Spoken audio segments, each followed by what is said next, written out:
క్రమంగా తగ్గుతోంది సార్. దీనికి సంబంధించి శాసనసభలో ప్రవేశపెట్టిన నివేదికలో కూడా చాలా క్లియర్గా 2021-22లో 5 తరగతులకు 11,19,000 మంది విద్యార్థులు హాజరైతే 2023-24లో కేవలం 8.15 లక్షల మంది పిల్లలే అని చెప్పి ఒకవైపు సీఎం రేవంత్ రెడ్డి త్వరలో టీచర్లతో ఒక భేటీ కాబోతూ ఉన్నారు. విద్యా కమిషన్ కూడా ఏర్పాటు చేస్తామని రేవంత్ రెడ్డి చెప్తూ ఉన్నారు. గత బీఆర్ఎస్ ప్రభుత్వం విద్యా ప్రమాణాలని పెంచడం, ప్రభుత్వ పాఠశాలలో విద్యా ప్రమాణాలను పెంచడానికి చాలా చేశామని చెప్పుకుంటున్న పరిస్థితిలో ఎందుకు గవర్నమెంట్ స్కూల్స్లో స్టూడెంట్స్ సంఖ్య తగ్గుతోంది? ప్రమాణాలను పెంచాలంటే ఏం చేయాలి? అంటే ప్రభుత్వ స్కూళ్ళలో తగ్గడం అనేది ఆందోళనకరం. ఎందుకంటే ఇవాళ ప్రభుత్వం విద్య పైన చేస్తున్న ఖర్చు, ఒక ప్రభుత్వ ఉపాధ్యాయుడి వేతనము, ఒక ప్రైవేట్ పాఠశాలలో వేతనానికి చాలా తేడా ఉంటుంది. అందులో ప్రభుత్వ ఉపాధ్యాయుడు అర్హతల రీత్యా కూడా చాలా ఎక్కువ తెలివైన వ్యక్తి. ఎందుకంటే మీకు చాలా డిఎస్సిలో సెలెక్ట్ కావాలంటే చాలా మెరిట్ ఎగ్జామినేషన్. అందువల్ల డెఫినెట్గా government school teacher is more qualified than the private school teacher. Government teacher is better paid than the private teacher. మరి అయినా కూడా ప్రభుత్వ పాఠశాలలు ఎందుకు ఉండడం లేదు? పోనీ ఇన్ఫ్రాస్ట్రక్చర్ రీత్యా చూసినా కొన్ని ప్రైవేట్ స్కూల్లో బాగా మౌలిక వసతులు ఉండొచ్చు, కొన్ని గవర్నమెంట్ స్కూల్లో లేకపోవచ్చు. కానీ అన్ని ప్రైవేట్ స్కూళ్ళలో కూడా అద్భుతమైన ఇన్ఫ్రాస్ట్రక్చర్ ఏమీ లేదు. అందులో పేద బిడ్డలు, ప్రభుత్వ పాఠశాలలకు వెళ్ళే బిడ్డలు వెళ్తున్న ప్రైవేట్ స్కూళ్ళకు మారుతున్న ప్రైవేట్ స్కూళ్ళలో అయితే అంత పెద్ద ఇన్ఫ్రాస్ట్రక్చర్ ఉండదు. అవి కూడా బడ్జెట్ స్కూల్స్ ఒక రకంగా, అంటే పరిమితమైన ఫీజులతోనే నడిచేటువంటి ఒక సాధారణ పాఠశాలలు. అయినా మరి ఎందుకు వెళ్తున్నారు అనేది ఒక క్వశ్చన్ మార్క్. అంతకుముందు ఒక ప్రధానమైన కారణం మీడియం. గవర్నమెంట్ స్కూళ్ళలో ఇంగ్లీష్ మీడియం పెట్టిన చోట రిటైన్ అవుతున్నారు. ఎందుకంటే కంపారిటివ్లీ పేద వర్గాల్లో కూడా ఇంగ్లీష్ చదువుల పట్ల ఆసక్తి ఉంది. ఎందుకంటే గ్లోబల్ ఎకానమీ, మారిన ఆధునిక ఎకానమీలో ఇంగ్లీష్ ప్రాధాన్యత రీత్యా ఇంగ్లీష్ మీడియం పట్ల పేద వర్గాల్లో కూడా ఒక తపన, కోరిక ఉన్నది. సో అందువల్ల అదొక రీజన్ గవర్నమెంట్ స్కూళ్ళలో నుంచి ప్రైవేట్ స్కూళ్ళకి వెళ్ళటానికి. ఎందుకంటే ప్రైవేట్ స్కూల్లో నాకు తెలిసినంత వరకు తెలుగు మీడియం ఎక్కడ ఉండదు. దాదాపు అంతటా కూడా ఇంగ్లీష్ మీడియంనే పెడుకుంటుంది. గవర్నమెంట్ స్కూళ్ళలో కొన్ని స్కూళ్ళలో ఇంగ్లీష్ మీడియం ఉన్నా ప్రధానంగా తెలుగు మీడియం ఉంటుంది. అందువల్ల ఇదొక కారణం. రెండవ కారణం ఏంటంటే పర్యవేక్షణ వ్యవస్థ ప్రభుత్వ స్కూళ్ళ పైన పోయింది. ప్రైవేట్ స్కూళ్ళలో యాజమాన్యం పర్యవేక్షిస్తుంటుంది, నియంత్రిస్తుంటుంది. ప్రమాణాలకు కావచ్చు, బోధనా పద్ధతులకు కావచ్చు, ఎప్పటికప్పుడు ఆ సూపర్వైజరీ సిస్టమ్ అనేది ప్రైవేట్ స్కూల్లో చాలా సమర్థవంతంగా అనే సర్టిఫికేట్ ఇవ్వలేను కానీ బట్ ఉంటుంది. ఎందుకంటే వాళ్ళ అదొక బిజినెస్ కనుక ఆ స్కూల్ నడవాలి, స్కూల్ సర్వైవ్ కావాలి అంటే పిల్లలు రావాలి అంటే వారి పట్ల సరైన బోధన ఉండాలి అనే అకౌంటబిలిటీ ప్రైవేట్ స్కూల్లో ఉంటుంది.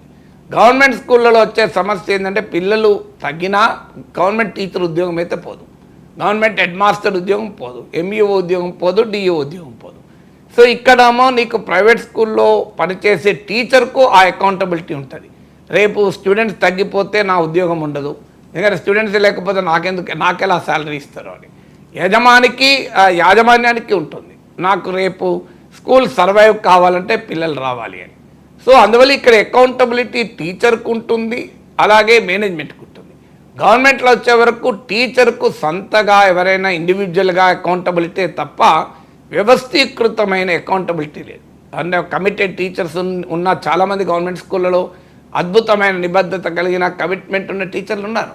అక్కడ ఉన్న చోట స్ట్రెంత్ కూడా ఉంది, మీకు స్ట్రెంత్ పెరిగిన సందర్భాలు కూడా ఉన్నాయి. సో అందువల్ల teacher personal accountability, individual accountability వ్యక్తిగతంగా ఉండవచ్చు కానీ వ్యవస్థాగతంగా లేదు. సో ఇన్స్టిట్యూషనల్గా అకౌంటబిలిటీని బిల్డ్ చేసేది మేనేజ్మెంట్ వైపు నుంచి లేదు.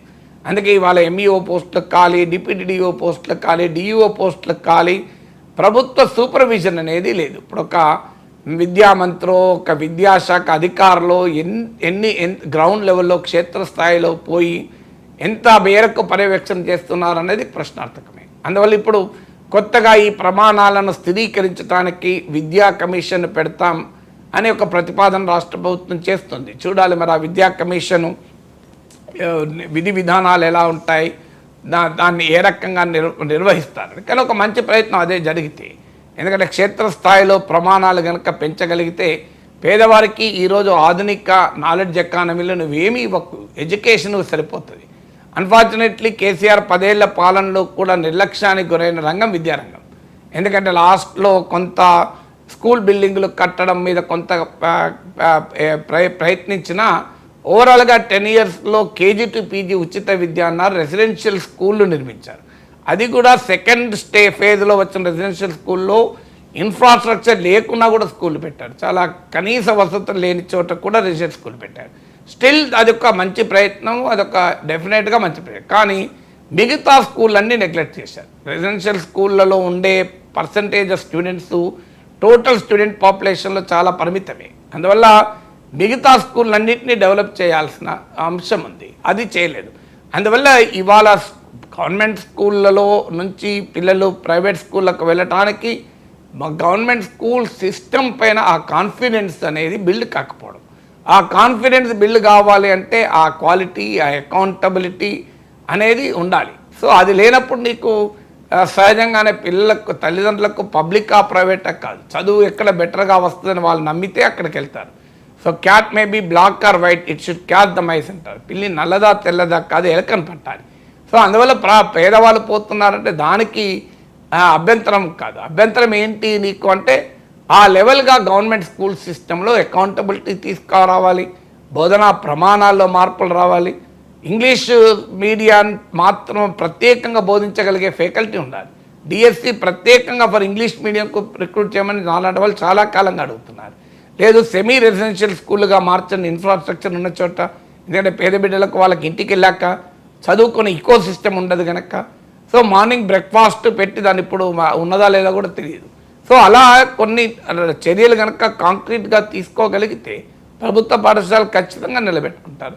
అది పెద్ద ఉపశమనంగా ఉంటుంది. పేదవాళ్ళకి అలా ప్రైవేట్ స్కూళ్ళ పేరెంట్ 2 పిల్లలు ఉంటే 50 ఏళ్ళ సంవత్సరానికి ఖర్చు పెట్టాల్సి వస్తుంది కనీసం. ఒకవైపు ఏమో ప్రభుత్వము పేదల డబ్బే, ప్రజల డబ్బే ఖర్చు పెడుతోంది, మళ్ళీ ప్రజలు కూడా మళ్ళీ చదువుకోరు ఖర్చు పెట్టాల్సి వస్తుంది.